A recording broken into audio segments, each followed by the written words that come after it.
Malaysia has officially launched its new electric train service, or ETS, connecting Johor Bahru and Kuala Lumpur ahead of its public rollout tomorrow. Prime Minister Anwar Ibrahim hailed the project as a milestone that could generate, quote, trickle-down economic benefits for local communities. The launch marks the completion of a fully electric rail route from the capital all the way to the southern tip of the peninsula. The service opens to the public tomorrow, beginning with 4 daily trips, with more to be added in phases. And for more, CNA senior correspondent Afifah Ariffin joins us live from Kuala Lumpur. Afifah, you were given a preview of this new service earlier today. What was it like? Well, Waisu, it has been a very long day for us because members of the media, we were invited to get on board that 6 a.m. preview train from Kuala Lumpur all the way down to Johor Bahru to witness the official launch of this ETS3. And for many of us, it was our first time really experiencing this fully electric service traveling down south. So the entire journey became a bit of an exploration time for us. You know, we were checking out the cabins, we were trying out the seats, most of which we could swivel them and turn them around. We were really getting a feel of what long-distance travel will look like on this upgraded line. And what stood out for us really was how smooth and how quiet the ride felt compared to the old traditional diesel trains. And so time really flew by, and that makes a very big difference for travelers who want a very predictable, comfortable journey without worrying about the holiday congestion on the roads. And for someone like me, for example, who travels very frequently between Kuala Lumpur and Singapore, and I've tried all modes of transportation. I've taken the flights, I've taken the buses, the overnight buses, the day buses. I've driven up to KL. This is my first time actually taking the rail option, and I really enjoy it. Of course, you know, each mode has its pros and cons, but I really felt that this was a reliable alternative that slots very neatly into the existing travel ecosystem. So we've captured some of the moments on board. Here's a closer look at what it's like to experience the new ETS3. It's a milestone moment for Malaysia's rail network.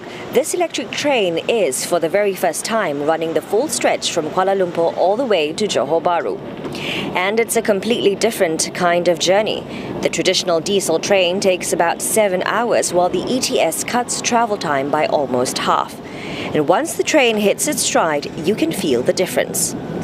Now, on board, you'll find wider seats, charging ports, and a cabin that feels built for long hours on the move. But the biggest upgrade will be the ride quality. It's far smoother than the old diesel trains, especially on the new Gemas JB track, which is built for higher speeds and better track stability. Along the way, the service calls at key stations such as Seremban, Kluang and Batu Pahat, stops which officials say could benefit from better north-south connectivity, especially as Johor positions itself for a new investment under the Johor-Singapore Special Economic Zone. Now, driving this route can typically take anywhere from 5 to 6 hours, more if it's the long weekend or festive season. On rail, the timing is fixed. No more highway bottlenecks, no more crawling through jams. You can just sit back, enjoy the scenery, and know exactly what time you'll arrive. No need to stop for coffee breaks too, with hot meals and snacks delivered straight to your seat.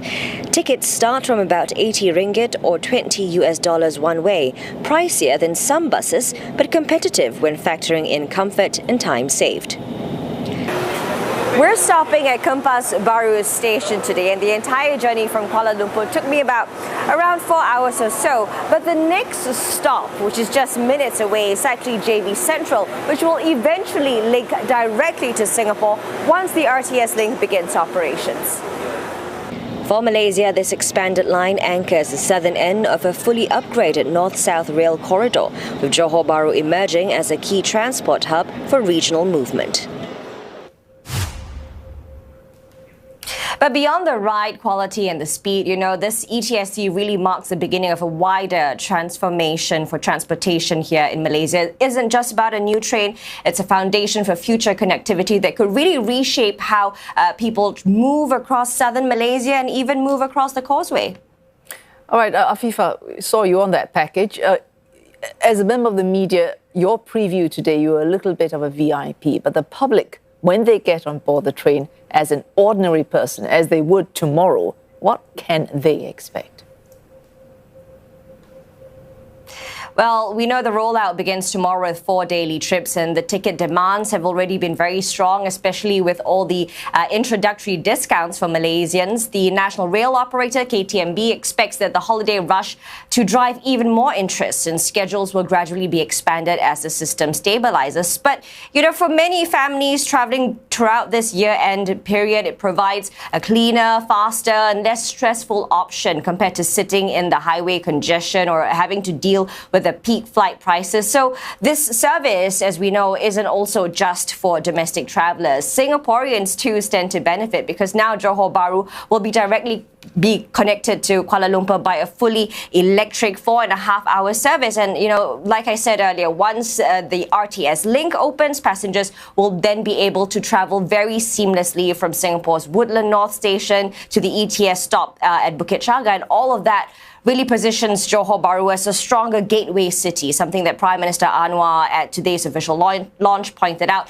that the line is expected to bring in a lot of indirect economic gains to communities along the route. Oh, thanks. Afifah Ariffin there looking at this new electric train. Thank you.